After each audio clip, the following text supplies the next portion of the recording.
Hey guys, this is Rachel with BigKidult.com. Today I want to take on one of the biggest issues I have with dating in the Bay Area: non-monogamy and polyamory. San Francisco is known as the city of free love, and people certainly take that to heart.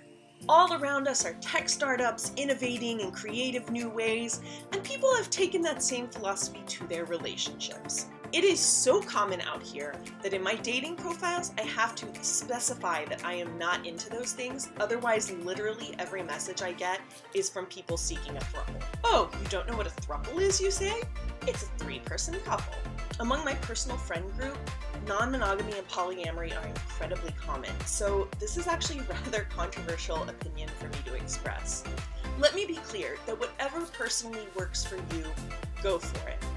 But I personally don't subscribe to polyamory and non-monogamy, and I think there are a lot of people out there suffering simply because they aren't ready to combat the seemingly logical arguments that polyamorous and non-monogamous people love to lob out there. Here's why I'm against polyamory, and why you might be too. Poly people love to throw out this first argument: monogamy isn't natural. Just because something is natural doesn't mean it's good. Polio is natural. Rickets are natural. Furthermore, polyamory isn't natural either. All human progress depends on unnatural things, from skyscrapers to vaccines. The second argument that they love to bring out is most monogamous relationships fail. What about polyamorous ones? We actually don't even have a lot of data as to whether polyamorous relationships work long-term or don't. You have no comparison to say polyamory is better than monogamy. What we do know is that non-monogamous relationships are a hell of a lot more complicated, and in general, more complicated relationships tend to end in failure. Problems multiply by the number of people, so having more people in a relationship equals more problems. Sure, there's a lot of problems with monogamy, and traditional marriages tend to break up at a pretty high rate, but that doesn't mean that the solution is polyamory. This next argument seems to make a lot of sense.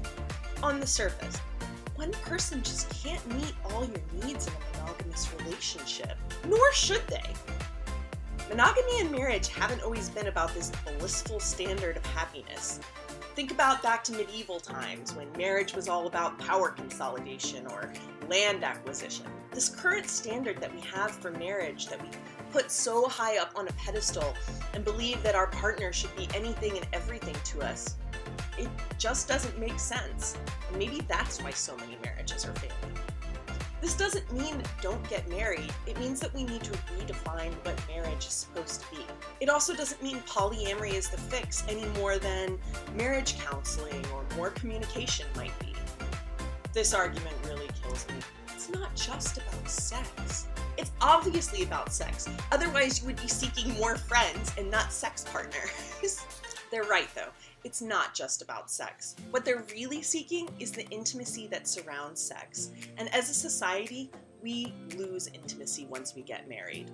In this society, people get into a marriage and lose intimacy with everybody else. Only women that a man may touch once he's married might be his mom or his spouse. He lacks intimacy with friends.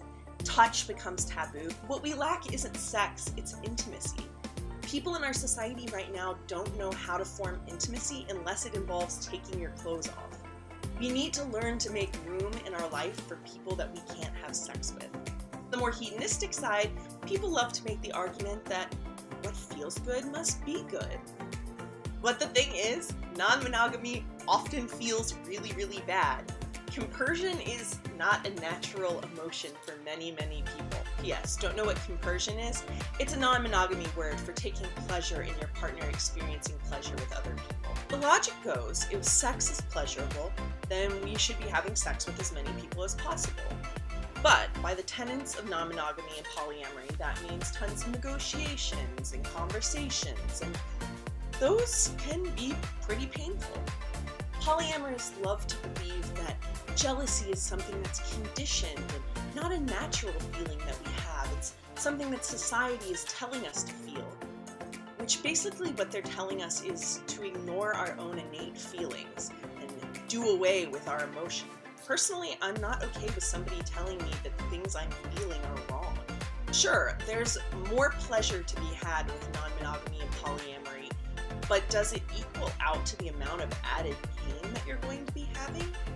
For me, it doesn't. And the last argument I want to make on this topic is that, man, polyamory just isn't time efficient, nor does it really form deeper relationships with people. Sure, you could say that investing time building relationships with people is never a bad investment, that having multiple relationships means more people can meet different needs and nobody is in charge of everything. More doesn't always equal better though, and sometimes too much is a bad thing. The more partners we have, the less time we have for them, and that means the depth of the intimacy that we reach is more and more shallow. Plus, all this time that you're putting into your relationship, doing these negotiations and conversations, is less time that you have for yourself or your community or your child. When I was in an open relationship, I felt like it was an incredible feat to try to juggle all these people. And the whole point of being in a relationship was that I didn't have to date anymore. I feel dating is a huge time suck. The time the polyamorous and non-monogamous are investing into relationships is time that's not spent on things like volunteer work or personal development. And I find those things pretty important. Is sex really more important than those things?